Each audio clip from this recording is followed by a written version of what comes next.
Imagine being able to up your game and be able to expand your income doing the things you are most passionate about. Hi, it's Melanie Benson here. I'm America's leading small business optimizer.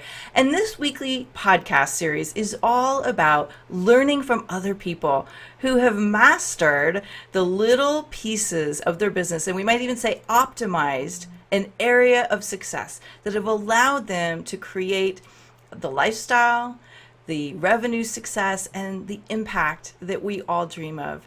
And today's guest is someone that I'm really excited to bring on. She's somebody that I've known for a really long time, but I just keep watching her soar and climb new heights and create new ways to serve and impact. And one of the things that I know is that she has found the sweet spot in how to accelerate income. And I know this is something we all want to learn, right? So let me introduce our guest today. Having played a hand in the launch of over 100 businesses in 7 years, Carolyn Herforth now accelerates the earning curve. I love that word, earning curve, of action-taking, knowledge-based service professionals who are committed to reaching their personal, financial, and lifestyle goals. And today I've asked Carolyn to take us on a journey with her and share a little bit about the ups, the downs, the good, the bad, and what's really made the hugest difference, not just for herself, but for her clients along the way. And, you know, I think there's so much power in what we can learn from someone pulling back the curtains and sharing the real story behind success and not just the smoke and mirrors that, you know, we want people to see. I mean, really, you know, we're all human, we're all powerful beings, but we are all entrepreneurs and we have a lot to learn on this journey. So, Carolyn, thank you so much for being here with us today. I am so glad you invited me. Thank you. You're welcome. So why don't you tell us a little bit about the Biz Truth and what inspired you to start this business?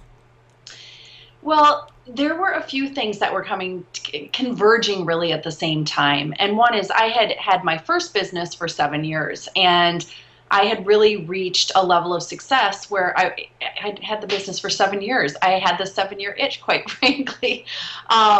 And so I accomplished a lot. I had done a lot. I felt really good about where I was in that business. It was a multiple six-figure business. I'd written a book on how to buy a franchise. That was my area of expertise. And I had helped my clients start all these businesses. So it was really cool, but I felt like I was done growing in that business. And so that was one thing. The other thing is I felt this, it was like an awakening or a calling or something where, you know, you felt like where you feel that emptiness or like there's something that just wants to get out of you. And so I felt this huge need to create something and create something new. And I had no idea what it was at the time. And actually that feeling started coming about 4 years into my first business. So here I was 4 years into my business. I'm like, oh boy, now what am I going to do? And it was like so deep inside of me. And I knew there was this calling, but I just didn't know what it was. And so it took a while, but there was another thing happening at the same time. And that is I was helping all of these people start businesses. And the common thread with each of them was that they didn't like to sell. And I was working with really smart people. I mean, these are people who invested a lot of time. They had reached a certain level of success in corporate America. They decided it was time to go out on their own. They decided franchising was right for them. And then they get into their business and sales was not their first thing that they liked to do. So all of these things were converging at the same time. And I'm like, oh, wow, well, I can teach them how to sell. And so that was really the genesis of why I started the Biz Truth, for personal and professional reasons. So let's talk about the Biz Truth and this. I actually had somebody refer to this earlier as a 4-letter word in our business for many of us. Okay, we don't like to sell. We don't want to believe we have to sell. We cringe when we think we have to sell. We make up all this stuff about what selling means. So, that becomes a problem. Yeah. We have to make money in our business. So let's talk about how you help people solve that problem in their business. Yeah, and it really is such an issue, and you're right, it is a 4-letter word that most people do look at it from that light. we're all on a journey. We're all what I call on an entrepreneurial evolution. And there are phases of this evolution. I'm sure you've seen this, Melanie, where the first phase is, woohoo, I'm in business. It's like this, optimistic, there's this optimism, and it's uninformed optimism. Like And a then fantasy almost. yeah, exactly, exactly. And then the second phase is reality, where all of a sudden you're like, oh crap, I didn't know that. Nobody told me that was going to happen. And then the third phase is what I call commit or concede. And this is a point where you are at a phase in your business. I'll explain a little bit more, but you're at a place in your business where it's like, okay, do or die. Are you going to do this thing, or are you going to pack it in? And then the fourth phase is informed optimism. And that's where if you decide to recommit or commit to your business, informed optimism is that final phase. And so what really brings this to life is there are three things that that play into this entrepreneurial evolution and these four phases. And one is morale. When you start your business, like you say, it's like, all right, woohoo, I'm, hello world. And your morale is really, really high. And then another piece that plays into this is momentum, which is really the money that's coming into your business. And so your momentum is like, your money momentum is low in terms of what you're bringing in. But you kind of expect that when you start your business. And then the third piece that plays into this is what I call just money out. It's the red line. And so your morale is high when you start, your revenues are low, and the money going out is, kind of in the middle somewhere. You're investing in certain things. And so here you are in that first phase, and then all of a sudden you start getting to that reality phase, and you think, wow, I thought my momentum would be greater. I thought my revenue would be higher. I thought the cash in would be greater. And so it's like, I thought people would be beating a path to my door right by now, and they haven't. So what happens is a lot of times people panic when they hit the reality phase, and they realize people aren't beating a path to their door. And so oftentimes what they do is they panic spend. I've been there. So, and I've worked with literally thousands of entrepreneurs, as have you. And so there's this panic thing that comes in. And so a lot of times people will invest just like without thinking. They just invest willy-nilly in stuff, and they might hire, a coach that's not right for them. They might go on this big SEO campaign or branding or something like that.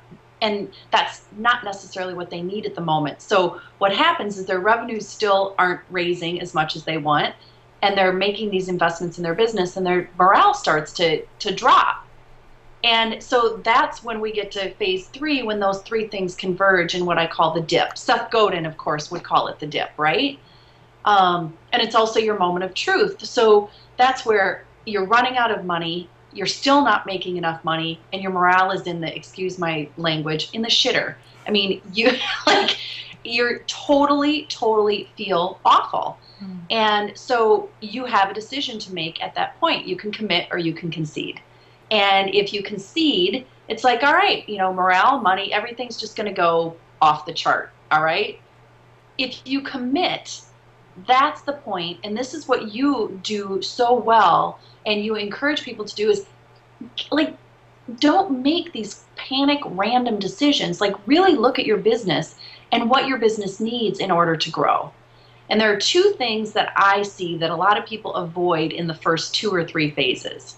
One is their business model just isn't set up right. It doesn't leverage your talents. It's you're charging too much or too little. You're not packaged right, priced right, whatever it is. Like, that's usually a big problem with business model. A lot of times people mimic or copy what other people are doing, and it's not true to them. So that's one problem. And then the other problem is this 4-letter word, selling. And most people have not been trained to sell. You're an entrepreneur. You came out of corporate, or you came out of something. You probably were not a trained salesperson. And I can admit that even as someone who sold sales training and made multiple six figures in corporate America, as a professional salesperson, I struggled with selling when it came time to sell my services when I started my first business. And so even those of us who know how to sell have a really hard time selling. And so those are two really big things. And so I believe when you get to the dip, you've already spent your money on a pretty website and a nice brand and, taking some neat classes and getting some licenses or certifications or whatever it is you do. But these two things are really sitting there. And you might have more I'm sure you have more to add to this, but you've really got to get real with yourself and say, is my business model even sustainable? Does it even make sense? And if I don't know how to sell and I'm uncomfortable with it, if you're not willing to do it, just concede. Get the hell out and go get a job. But if you really, really want to bring your gifts into the world and you want to help people, you have to master selling, and it's not as bad as you think. So in order to get into phase 4, which is where you can really start, the hockey stick, right? Where you can start bringing your revenues up, your morale can go up. You have to make some decisions about what you're going to invest in and what you're going to do, time and money-wise, to actually do the things that will help you truly, masterfully run your business. And the whole accelerating your earning curve is, if you know these things when you're in phase 1 and 2, hopefully the dip in phase 3 won't be as bad. I like that idea that you can minimize that dip phase by getting stronger in the beginning. And, I think mastering our ability to sell, or you might say enroll, whatever works for you, is something that it's like when you know how to do that, there's a lot of other things that can work no matter what. But I just want to for a minute, look at the problem that happens for people. Does the problem become a skill issue or a mindset issue or a combination of both, do you think? It's for sure both. Okay. It starts off as a mindset issue for most people because they have such a negative association with selling.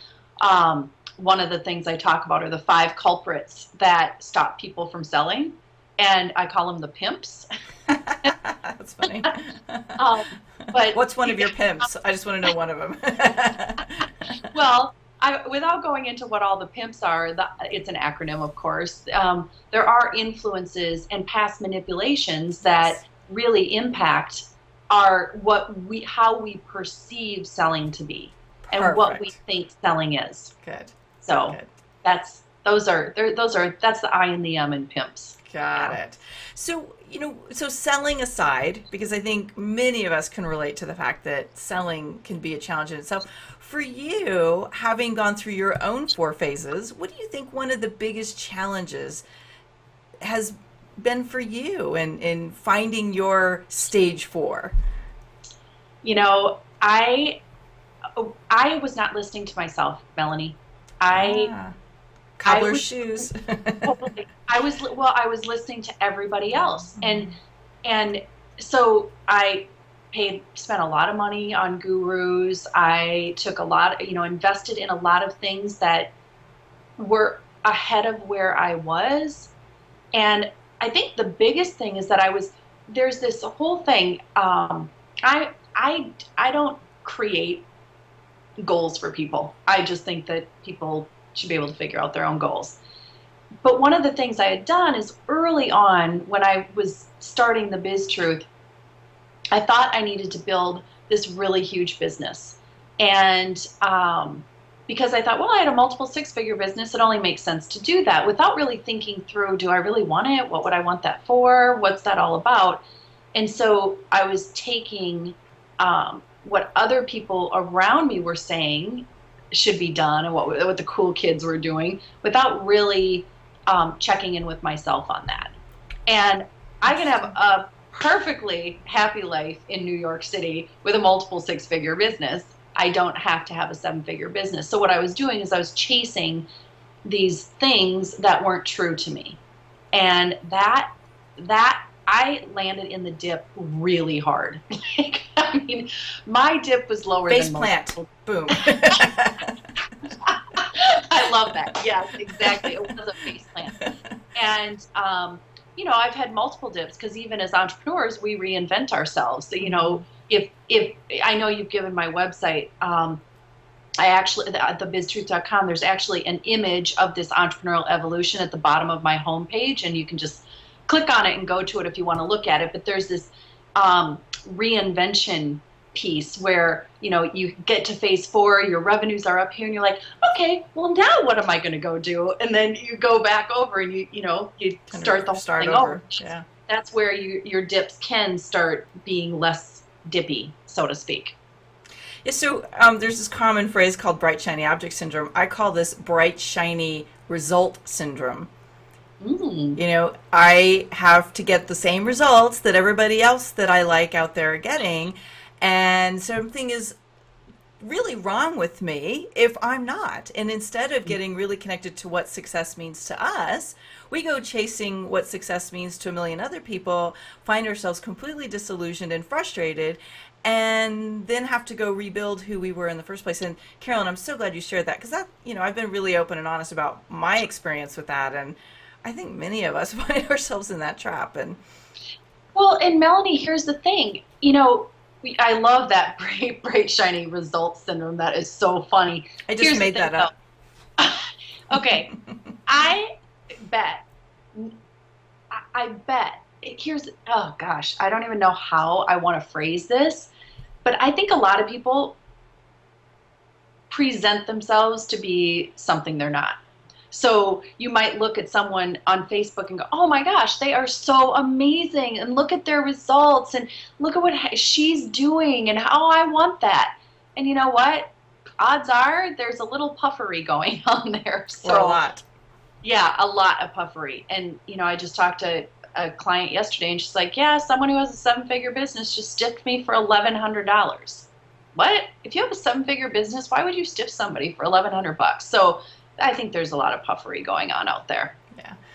Well, and without getting into that too much, what I think is really important for each of us to remember is it doesn't matter what anyone else is doing or creating. It matters how aligned we are with what makes us feel alive, what makes us feel inspired, and what allows us to enjoy the life and to be able to create the impact that we want. And I think if we can remember to kind of stay in our lane, but look at the outside for ideas, but not a measure of our success, Yes. that can shift for us. So Yep.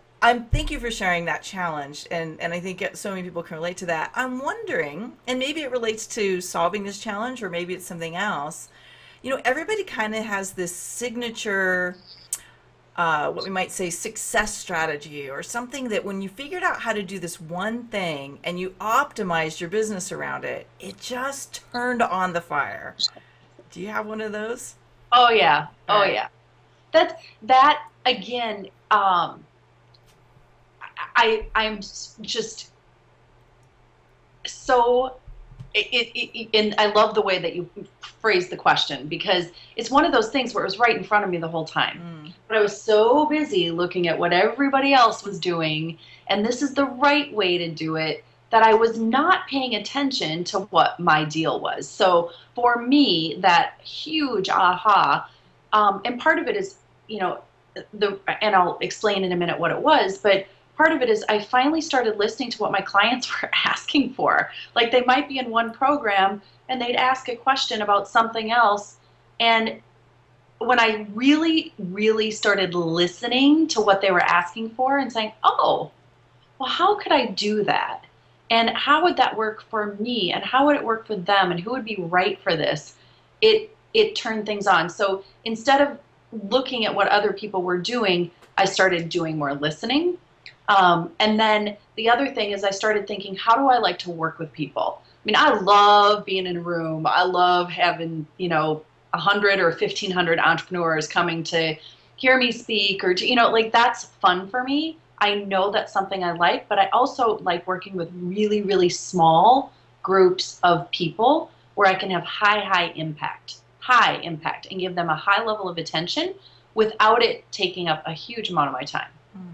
And so looking around at experiences I had, whenever I'm in a mastermind group or in any kind of a small group with maybe 6 to 10 people, people just like pay attention to what I say, and I find that I'm really, really comfortable in those settings. So I started thinking, okay, well, I think I need a group of like maybe 6 people, and I should do, like, I started putting these pieces together, and what I was able to do was create something that I have not seen done before. And in the way it's structured, in the way I charge for it, in the way it's leveraged.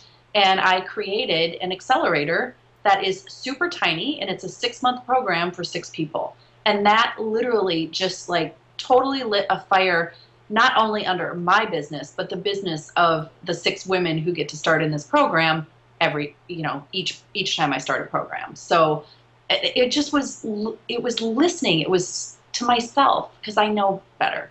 So I almost hear you saying it's a combination of an inner practice of learning to listen to your intuition, listen to the resonance of, does this thing that I'm getting ready to do feel right? Like, does it excite me? Does it expand me? With a strategy using what lights you up in terms of skill application, and when you're really in your genius zone of, I do better, like my magic turns on when I can be in a small intimate group, and kind of learning to balance and see the externals with the internal resonance of intuition and fit. That was your magic. That's what kind of turned everything on for you. Yeah. And what's what's interesting, that's what I do for my clients, is I help them discover that. But like you said, cobbler's kids, right? We don't see it for ourselves. I think it's really hard to see it for yourself. But there are very few coaches out there like yourself and like me who can help people do that without projecting or bossing them around and saying, this is what you need to do, and this is how you do it, and here's the blueprint, and da da da da da. Like, how do you, like, being able to draw that out of people? I could not do it. Like, it took me forever to do it for myself. I wish I had figured that piece out sooner, but I'm just glad I figured it out. And it's interesting. I just had a new client start with me last month who, the reason why she started with me is she said, I have had one abusive mentor after another. And it tore my heart up, because I think what you're alluding to is sometimes our mentors get overly attached to what we're able to accomplish as a reflection of their value. But even more fundamentally, and maybe you can relate to this, I think there's a huge difference between being a coach and being a mentor. Yeah. And in my opinion, a mentor is someone who got successful doing certain things and will teach you how to do what they did. And a coach is someone who knows how to elicit the greatness from you. Well, and my guess is that, and I would agree with that. I also think that there's a dance between the two. Yep. So it's nice to have someone who's been there, done that, and can coach you through it without, dictating this is how it's done. Yeah, exactly. Yeah, I love that. So I believe that there becomes a pivotal moment in time where we kind of tap into a mantra or a quote or maybe even a piece of advice that becomes a guiding force for us throughout our career. Has there been one of those for you that helps you stay positive or focused or maybe regroup if something gets you off track? Yeah, there are 2 actually, and one of them I found on a greeting card of all things. And I absolutely love it. But it's a quote by Gary Liu. And he says, this is your world, shape it or someone else will. Love that. And when I'm a workaholic. I'm a daughter of a workaholic. I work my ass off. But working your ass off and shaping your life are 2 different things. And so that was really powerful for me to say, okay, I can keep doing this and keep going in these circles and hitting these dips, face planting in these dips, or I can really start being more intentional and shaping it in a way that where I know I'm committed to making it happen. So that was one piece. And the other piece is just me, myself. I mean, I have it on my necklace. I talk to my clients about it, and that is dare to live your truth. And that's one of your taglines, isn't it? Yeah.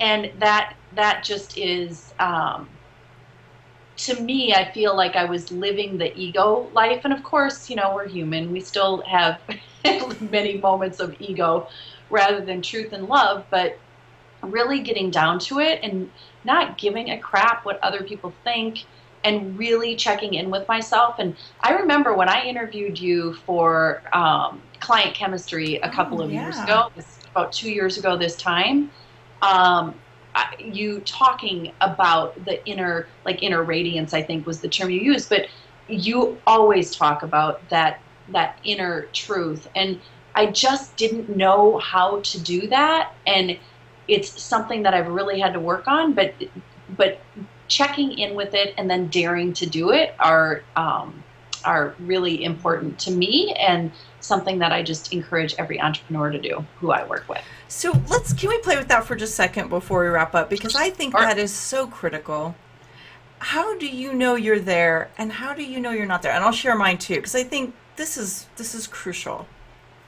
It's a knowing, because I can tell when I get really still, I can tell if my brain's trying to take over and my ego, or if it's in here.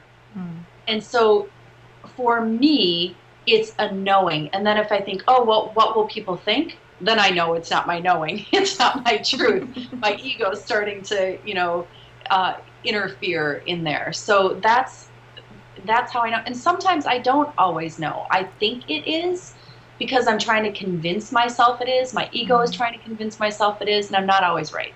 I haven't mastered it. How is it for you? So this is something I was not born with, and I definitely had to cultivate it. And I really had to learn how to do this a few years ago on a much deeper level. And one of them is that when I'm exhausted, okay, my mentor calls it spiritual exhaustion. And when I'm exhausted, I think something's wrong. I'm eating wrong. I'm not exercising enough. And I forget at first that something about my truth is not where I'm actually focused. Like I'm not living into it completely, and I'm out of whack there. So that's one. The second thing for me is that I get reactive. And all of a sudden I'm in a frenzy that I got to get all this stuff done, and I got to fix things, and and that's spinning. I picture the Tasmanian devil has emerged, and I'm worrying around, and I'm like, whoa, what just happened? Yeah, I just got attached to an external. I just started comparing myself. I just started going into the not truth. And if I just slow down and get reconnected to my truth, and I get present to what really matters, I can slow down and get regrounded. I love that. That's beautifully put. Years of really learning how to recognize it, because it is a very real thing for many of us, that the detachment from our truth leads us to overwhelm and exhaustion. Oh, absolutely. Physical. Yeah. And the way that shows up in my business now, and it didn't used to, is I always, I'm way more conscious of checking my energy around any campaigns I do. And that became very apparent to me. I used a big guru's tell us our launch program. Yeah. And it basically burned my list. My open rate went from 30% to 15%. And it has not recovered. And there's a desperation to her approach.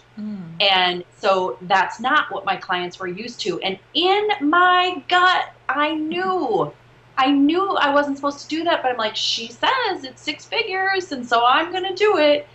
And it's not what my people wanted. I didn't sell a single extra seat than I had ever done doing it my own way before. And so I learned from that. So now when I do launches and I'm going to present anything, I just totally check in. I'm like, okay, is this hypey? Am I sending too many emails? I really look at it. And so it just was a huge learning lesson. And I really burned a lot of, I believe, bridges, because I wasn't living my truth. And I just was looking at, I was looking at bright, shiny results. Right. So I have to write a blog post about bright, shiny results now that this has emerged.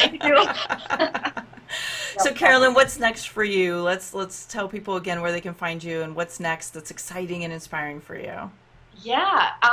Well, I seriously, my Evolve Accelerator is just the most fun thing I can ever imagine doing. It's just so much fun. And I'm starting one every month or two with 6 people, and that's all I like.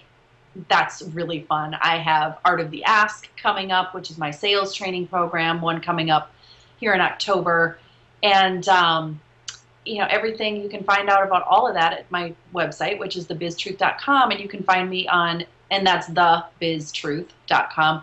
And you can find me on social at Carolyn Herforth. So Facebook, Twitter, LinkedIn, it's all Carolyn Herforth. Spell your name for them so that they can find you. It's not such an easy one. It's Carolyn,